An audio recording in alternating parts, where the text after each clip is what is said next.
This is a very quick back of napkin look at the so-called single stage to orbit.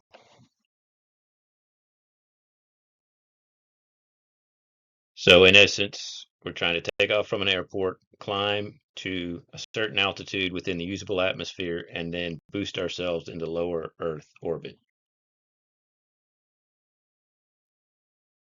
It's important to point out here that when we refer to a hypersonic trajectory, we're referring to a non-ballistic or not launched out like a spaceship or a satellite or something like that.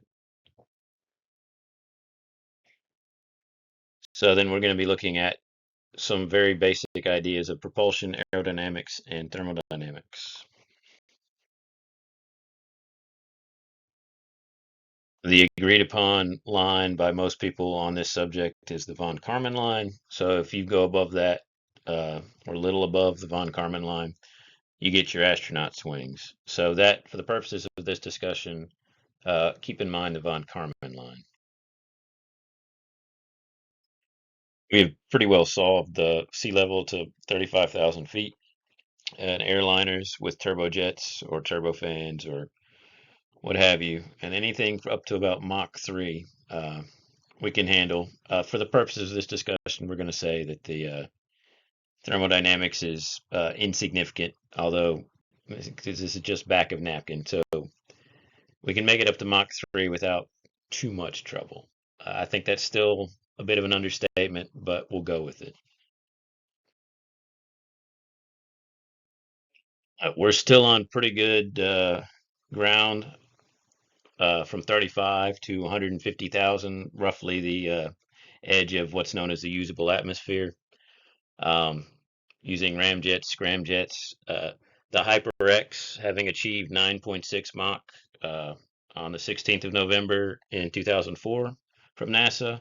So we've made it up to about Mach 10 uh, inside the atmosphere, although the limitations become very obvious at this point. The X-15 being case in point, and a lot of the X-30 and a lot of the hypersonic research that came with this.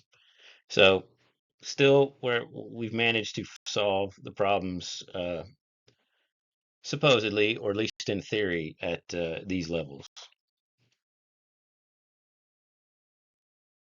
Things become much more murky and misunderstood, or there's some proposals out there, and there have been some proposals, mostly back from the 60s and the 70s, for what to do or how to handle carrying all this weight up to 150,000 feet and then leaving the usable atmosphere, while still maybe not carrying all your oxidizer with you.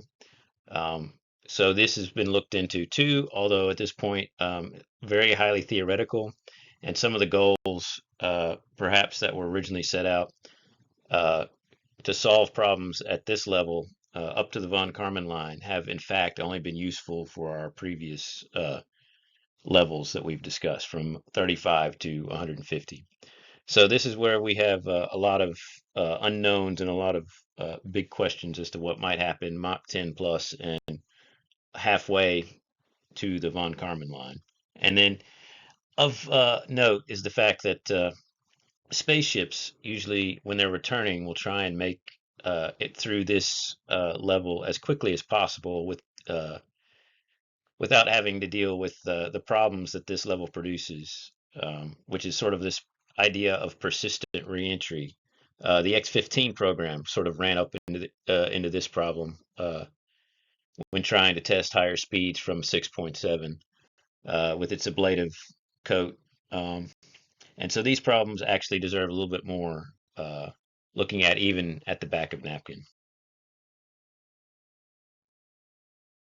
The history on this is pretty clear. The blunt body design originally being for the missile program by the Air Force, and then there's lots of backstory about how the Army and Huntsville and the Redstone Rocket Center and how the German managed to sort of arrive at the same idea of ablation and how they got there. It's interesting history, and we also can't pass up the reentry considerations without talking about what happened to the space shuttle Columbia, because if we're going to fly something even partially aerodynamic or potentially taking off from a runway, we have to sort of think of a vaguely aerodynamic vehicle. And of course, everybody knows about the Columbia, where it was inside the reentry hypersonic realm and clearly did not survive. This heat barrier, as it's known.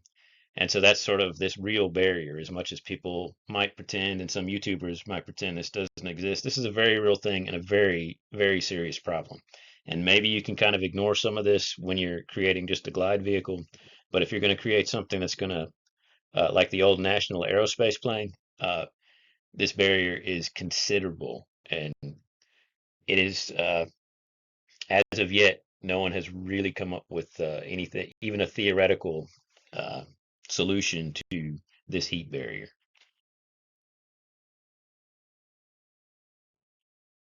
So if we look at the big picture here, we can sort of take our knowns that we have and plug them along our theoretical mission profile here, and see we have the airliner versus all the way up to the X-15, and then we have the Gemini capsule coming back at Mach 25.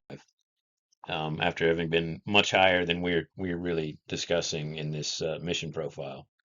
And as of yet, nobody has figured out a way to stitch together these these four representative domains of mechanical engineering, and then connect them into that fifth unknown just above the von Karman line.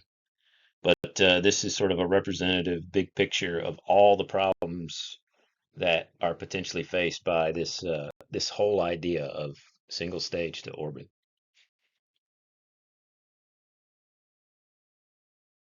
So I'm just a lowly mechanical engineer. Haven't even quite graduated yet. I'm almost there. But if you've got some ideas of how we can sort of solve all of these mechanical problems all at once, please leave them in the comments below. I'm interested to hear what people might have to say about this stuff. Thank you.